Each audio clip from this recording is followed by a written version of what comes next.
Hey guys, welcome back to the channel. और आज का वीडियो उन सबको हेल्पफुल होगा जो कि या तो अपनी 11th स्टार्ट कर रहे हैं या तो 11th ख़त्म कर चुके हैं और 12th में आ गए हैं। क्योंकि इस वीडियो में मैं आपको आपकी नीट जर्नी के लिए सारी यूज़फुल बुक्स और मोस्टली यूज़फुल रिसोर्सेज भी बता देता हूँ। वीडियो स्टार्ट करने से पहले थोड़ा सा इंट्रोडक्शन हो जाए। मेरा नाम है अक्षत और मैंने नीट 2024 में 670 आउट ऑफ 720 मार्क्स स्कोर किए हैं। मैं 2 दिन पहले ही अपने शहर के मेडिकल कॉलेज से, जिसकी एनुअल ट्यूशन फीस 25,000 रुपीज़ है, वहाँ से अपना एडमिशन ऑर्डर भी लेके आया हूँ। तो मैं ये बताने के लिए क्वालिफाइड हूँ। सबसे पहले बात करते हैं यूज़फुल बुक्स की। अब सबसे ज़्यादा यूज़फुल बुक 11th और 12th के स्टूडेंट्स के लिए होगी भगवत गीता समान एनसीईआरटी टेक्स्ट बुक। ये बुक आपके 11th 12th और नीट जेई के प्रिपरेशन में बेस तैयार करेगी। और हाँ, ये बेस स्ट्रॉन्ग करना बहुत ज़रूरी है। जो लोग अभी 11th स्टार्ट कर रहे हैं उनके लिए सबसे पहले यूज़ करने वाली बुक है एनसीईआरटी टेक्स्ट बुक, क्योंकि यही बुक आपका कॉन्सेप्ट बिल्ड करेगी। अब जो लोग 11th कंप्लीट कर चुके हैं उनके लिए 12th की एनसीईआरटी बुक्स बहुत ज़्यादा इंपॉर्टेंट है, क्योंकि वो 12th बोर्ड्स के साथ साथ नीट जेई में भी हेल्प करेंगी।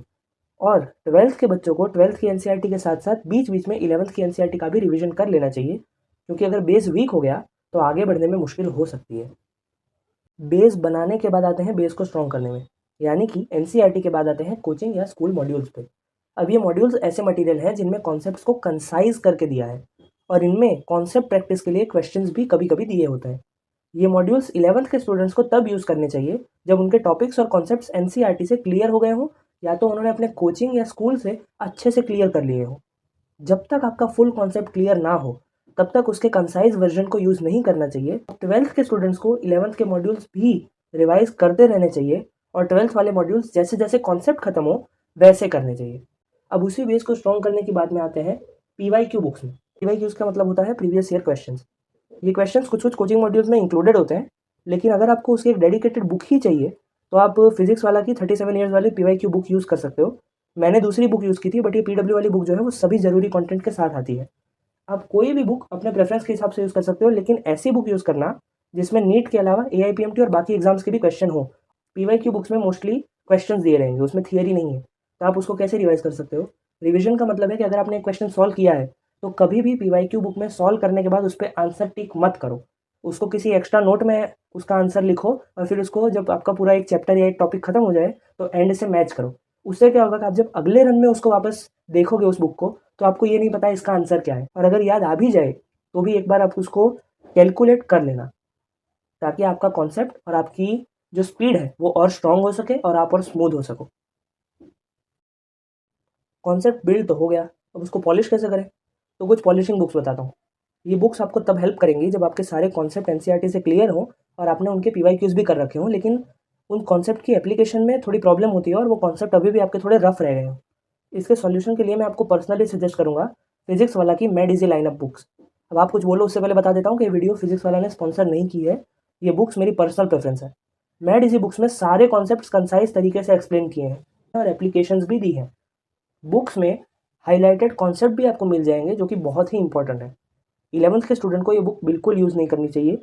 आपकी 12th में 11th और 12th दोनों का सिलेबस खत्म हो चुका हो, एनसीईआरटी से आपके कॉन्सेप्ट्स क्लियर हो और आपको उन्हें पॉलिश करना हो, तो आपको लास्ट रन में ये बुक्स यूज़ करनी चाहिए। हमने भी लास्ट रन में ही यूज़ की थी।